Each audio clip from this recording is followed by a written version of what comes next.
किसने कहा होम्योपैथी में हार्ट कंप्लेंट्स के लिए कोई रेमेडी नहीं होती है? होती है। हार्ट कंप्लेंट के लिए बेस्ट रेमेडी है, फॉर एंजाइना बेस्ट रेमेडी है Cactus grandiflorus, and today we are going to study that only remedy from Allen's keynote. Yes, this is the series का first remedy from C series, okay? या फिर C alphabet. तो Cactus grandiflorus is the full name of this remedy. Dr. Rubini of Italy is the prover for this remedy. उसके बाद हम लोग है ना उसका common name and all the introduction में क्या क्या लिखना है वो मैं बता देती हूँ. उससे पहले सबसे पहले इसका हार्ट कंप्लेंट 5 मार्क्स को आता है. सो है ना आपको पूरा वीडियो अच्छे से देखना है so that you will get full marks. 5 में से 5 मार्क्स मिलेंगे बिकॉज इसके हार्ट कंप्लेंट जो है ना बहुत स्पेसिफिक एंड बहुत इजी कंप्लेंट्स है, क्योंकि है ना ये जो सारी रेमेडी रन होती है ना similarly everything goes in the heart. So let's study this remedy and let's study the heart complaints of this remedy. The temperament is sanguine temperament. Common name है night blooming cirrus. एम्बीथर्मल रेमेडी है ये.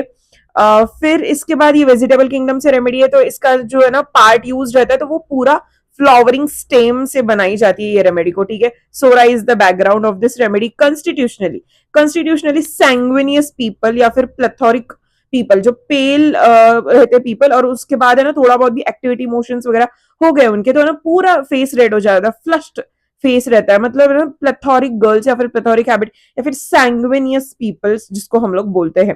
अगर temperament वगैरह नहीं पता तो मैंने lecture भी लिया है टेम्परामेंट का, you can go and watch that lecture too. Okay. So उसके बाद मेंटल जनरल्स. अभी ध्यान से सुनो क्योंकि ये एमसीक्यू है, इंपॉर्टेंट एमसीक्यू है from this remedy which can ask for 2 marks. Fear of death believes the disease is incurable. ठीक है. तो फियर ऑफ डेथ रहता है इन लोगों को, उनको लगता है कि है ना मेरा ये डिसीज सही नहीं होगा, मुझे कुछ तो हो रहा है, मैं मरने ही वाला हूँ. थोड़ा बहुत भी अगर चेस्ट में पेन होता है तो है ना इन लोगों को लगता है कि अभी सब खत्म, अभी मैं मर जाऊंगा. ऐसे टाइप का पेन रहता है उन लोगों को और ऐसे टाइप का फियर भी रहता है उन लोगों को. ठीक है. हिमोरेजिक टेंडेंसी रहती है. स्ट्रोक, ब्रेन स्ट्रोक के पेशेंट्स में भी ये रेमेडी अच्छी वर्क करती है, और ब्रेन स्ट्रोक का जिसको डर लगा रहता है उनको भी हम लोग ये रेमेडी दे सकते हैं. ओके. फिर मतलब सैंग्विनियस अपोप्लेक्सी जिसको हम लोग बोलते हैं, that is hemorrhagic stroke. Okay. Physical generals में क्या है तो हिमोरेज है. Hemorrhage from nose, lungs, stomach, rectum and bladder. Different part से, मोस्टली इन तीनों पार्ट से, इन 3-4 पार्ट से. ठीक है. Whole body feels as if caged, each wire being twisted tighter and tighter. मतलब पूरी बॉडी उनको ऐसे लगती है कि है ना केज में है, मतलब ऐसे दोनों तरफ से ऐसे एकदम टाइट से पकड़ा है बॉडी को मेरे, या फिर है ना ऐसे बॉडी मेरी है ना केज में रखी है और दोनों तरफ से ऐसे दबा रहे मेरी बॉडी, ऐसे उनको फीलिंग रहती है. ऐसे सेम फीलिंग उनको हार्ट में रहेगी, सेम फीलिंग उनको हेड में रहेगी, सेम फीलिंग उनको डाइजेस्टिव ट्रैक्ट में भी रहेगी, मतलब स्टमक में भी रहेगी, सेम फीलिंग उनको रेक्टम में रहेगी. Everywhere the same sensation will be running into this particular remedy. Okay. तो ये हो गया इनका फिजिकल. अभी देखते कंस्ट्रक्शन. तो जैसे मैंने आपको बोला थ्रोट में कंस्ट्रक्शन रहता है इनको, तो ना तब क्या होगा, सफोकेशन टाइप फील होगा. मतलब थ्रोट में अगर है ना कंस्ट्रक्ट कर दिया, कोई तो मेरा गला दबा रहा है, मुझे सांस नहीं आ रही, लंबी लंबी सांस लेना मतलब पड़ रहा है मुझे, तो that is the construction of throat. And this patient को अगर हम लोग कैक्टस दे देंगे तो they will be fine, completely fine. उसके बाद चेस्ट में या फिर है ना लंग्स में अगर कंस्ट्रक्शन रहेगा तो एक्सेस म्यूकस जनरेशन रहेगा. ठीक है. उसके बाद वहां पे सफोकेशन रहेगा, उसके बाद वहां पे पेन रहेगा, मेनली पेन रहता है. तो अभी मुझे बोलो कि है ना जब भी अंजाइना पेक्टोरिस का पेन रहता है वो टाइप ऑफ पेन कैसा रहता है, तो एकदम एकदम ऐसे कॉन्ट्रैक्टिंग पेन रहता है. मतलब ऐसे, मतलब कुछ ऐसे होता है स्पार्कलिंग, ऐसे मुट्ठी बंद, जैसे contraction relaxation relaxation. This type of pain is angina pectoris का पेन. तो ये पेशेंट्स में सिमिलर टाइप ऑफ पेन रहता है उनको चेस्ट में, ड्यू टू द कंजेशन या फिर बहुत ज्यादा हार्ट का उनको ऐसे सफोकेटेड फीलिंग रहता है उसकी वजह से. ओके. उसके बाद ब्लैडर में, स्टमक में रहता है पेन, तो एसिडिटी रहेगी. उसके बाद रेक्टम में, यूटरस में भी उनको वैसे ही पेन रहता है, वजाइना में भी उनको वैसे ही पेन रहेगा, उनको ऐसे लगता है. थोड़ा बहुत भी अगर हिल गए, थोड़ा बहुत भी अगर इधर उधर हो गए तो कंट्रैक्शंस उनको आते हैं यूटरस में. ठीक है. पेन कैसे है इनका, एवरीवेयर का पेन. ठीक है. तो वो है darting, spring like chain lightning, मतलब है ना ऐसे चेन जब हम लोग है ना टाई अराउंड करते तो उनको ऐसे खींचेंगे तो what type of pain will be there, that type of pain. फिर लाइटनिंग टाइप ऑफ पेन, मतलब स्पार्कलिंग, ऐसे चमक जैसे बैठते हैं हम लोग बोलते हैं, तो वैसे टाइप का उनको पेन रहता है। फिर कंजेशन टाइप ऑफ पेन रहता है उनको। फिर शार्प पेन रहता है उनको। एंड उनको ऐसे लगता है कि कोई तो मुझे ग्रास्प कर रहा है, मतलब ऐसे दबा रहा है, कोई तो ऐसे पकड़ रहा है, जोर की पकड़ जो रहती है। मतलब अभी अगर मैंने ये हाथ मैंने अगर जोर से पकड़ा है तो है ना इस हाथ की जो पकड़ रहेगी कैसे रहेगी, कैसे आपको लगेगा, वैसे टाइप का पेन रहता है उनको। एवरी पेन एवरीवेयर, जैसे भी ऑर्गन्स रहेंगे, डिफरेंट डिफरेंट पार्ट्स रहेंगे, वैसे ही सिमिलर पेन रहेगा उनको। हेडेक, तो है ना हेडेक में कैसे रहता है, there vertex, vertex will feel very heavy, there will be rush of blood, there will be very much you know, उनको ऐसे लगेगा कुछ तो रखा है ऊपर मेरे सिर के ऊपर, and everything will be like heavy. और है ना थोड़ा बहुत भी स्लाइटेस्ट मूवमेंट या फिर स्लाइटेस्ट नॉइज भी हो गया, they will feel very much anxious and angry. And climatic age group में भी तो मेनोपॉजल एज में तो ना फ्लशिंग ऑफ ब्लड वगैरह कॉमन सिम्टम्स रहते हैं, लेकिन इस टाइप के अगर सिम्टम्स उनको ज्यादा दिखाई देंगे तो हम लोग उनको ये रेमेडी यूज कर सकते हैं। हेडेक कैसे रहता है, हेडेक एंड न्यूरैल्जिया कैसे रहता है, तो कंजस्टिव टाइप ऑफ हेडेक रहता है, न्यूरैल्जिया रहता है, पीरियोडिक रहता है, राइट साइडेड हेडेक रहता है, throbbing and pulsating, throbbing and radiating type of pain, pulsating मतलब यहां से अगर ये हो गया थ्रॉब करके, वो एवरीवेयर इट विल स्प्रेड, तो वैसे टाइप का। और right side, mostly right side का हेड अफेक्शन बहुत ज्यादा रहता है इन लोगों को। ओके, फीमेल्स में menstrual flow ceases when lying down, this is also a important MCQ, menstrual flow ceases after lying down, okay, ये तो बोविस्टा में भी हम लोगों ने देख लिया था, राइट।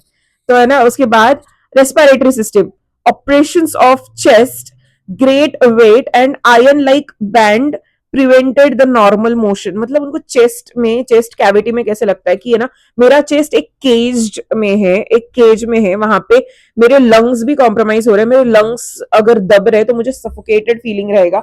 और मेरे अगर है ना हार्ट में दब रहा है, हार्ट अगर ऐसे बहुत टाइट हो रहा है हार्ट के उधर, तो ना मुझे कैसे फीलिंग रहेगा, तो है ना सफोकेटेड टाइप ऑफ फीलिंग रहेगा, रश ऑफ ब्लड रहेगा, और है ना हार्ट बीट मेरी ऐसे बहुत जोर से हार्डली उसको है ना बहुत पंप आउट करना पड़ रहा है ब्लड, ऐसे रहेगी। और कंजेशन बहुत ज्यादा रहेगा वहां पे, तो ऐसे उनको रहेगा।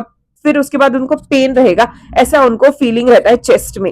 ओके, ये रेस्पिरेटरी सिम्टम हो गया। फिर सेंसेशन कैसा है, तो cord tight, tightly tied around the lower part of chest marking attachment of the diaphragm, मतलब उनको है ना ऐसे यहाँ पे लगेगा कि है ना मुझे डाइफ्राम की जो जगह है वहां पे उनको ऐसे लगेगा कुछ तो टाई किया है, and due to that tie it is very tight, कि है ना मुझे ऐसे लग रहा है कि है ना वो इतना टाइट हो रहा है कि ना मुझे ऊपर कुछ होने हो रहा है ना कुछ नीचे कुछ हो रहा है, ऐसा बीच वाला सेंसेशन उनको होता है। वहां पे पेन रहता है, उनको ऐसा लगता है कि एंजाइना टाइप ऑफ पेन रहता है, और वैसे तो स्पार्कलिंग टाइप ऑफ पेन तो है ही इन लोगों में, ठीक है। उसके बाद सीवीएस, तो है ना एक और एक एमसीक्यू है सीवीएस में, they had no room to beat, मतलब हार्ट बीट है ना उनको है ना ऐसे लगता है कि है ना जगह ही नहीं है हार्ट बीट को बीट करने के लिए, दे हैड नो रूम, क्योंकि वो इतना क्लैस्प्ड है, वो इतना उसको केज्ड लग रहा है कि है ना उनको लग रहा है कि मेरा हार्ट बीट ही नहीं हो पा रहा है, वैसे टाइप का उनको फीलिंग रहता है। उसके बाद क्लैस्प्ड, मतलब हार्ट कैसे फील होता है, तो क्लैस्प्ड एंड अनक्लैस्प्ड, क्लैस्प्ड एंड अनक्लैस्प्ड, ठीक है, मतलब हार्ट बीट उनकी इतनी लेबरस हार्ट बीट रहती है कि उनको ऐसे फील होता है कि कोई मुझे पकड़ रहा है, कोई मुझे छोड़ रहा है, कोई मुझे पकड़ रहा है, कोई मुझे छोड़ रहा है, ऐसे टाइप का उनको फीलिंग रहता है हार्ट में। आयरन रॉड से ना बाउंड है, मतलब ये जो हाथ है मेरा आयरन से बना हुआ है, वो मैं पकड़ रही हूँ छोड़ रही हूँ उनका हार्ट, पकड़ रही हूँ छोड़ रही हूँ उनका हार्ट, ऐसे टाइप की उनको फीलिंग रहती है। फिर उनको फीवर कैसे रहता है, तो बहुत बहुत रेयर टाइप ऑफ सिम्टम है, पीक्यूआरएस सिम्टम है उनका। फीवर रहता है 11 AM एंड 11 PM के इधर, इंटरमिटेंट फीवर रहता है उनको, and with no thirst, no thirst, absolutely no thirst in the fever. उनको है ना फीवर के बाद चिल्स बहुत ज्यादा रहते हैं, इंटरमिटेंट चिल्स रहते हैं, डिस्निया रहता है एंड कंजेशन ऑफ चेस्ट रहता है, ठीक है। अभी मैं ना इनके मोडालिटीज बता देती हूँ, उसके बाद में 5 मार्क्स के लिए हार्ट कंप्लेंट सारे रीड कर देती हूँ आपके लिए, ठीक है। Lying on the left side aggravation है, वॉकिंग एग्रीवेशन है, 11 AM 11 PM एग्रीवेशन है, आफ्टर ईटिंग एग्रीवेशन है, ठीक है। Amelioration is in the evening and in the fresh air, और सोने के बाद भी उनको एम्युलरेट करता है। नाइट में वैसे तो एग्रीवेशन ज्यादा है नहीं, लेकिन 11 PM पे बहुत है, ओके। फिर उसके बाद मैंने कुछ ऐसे नोट्स निकाले, मैं शायद आपको इसका पिक्चर भी दे दूंगी। तो है ना एलन की नोट का हार्ट है ये, कैक्टस का एलन की नोट से, तो sensation of heart is clasped and unclasped with the iron hand and clutch and relax alternately. ठीक है, मतलब वही जो मैंने आपको बोला. Okay, great irritation of the cardiac nerve. Okay, angina pectoris में ये रेमेडी अच्छे से वर्क करती है.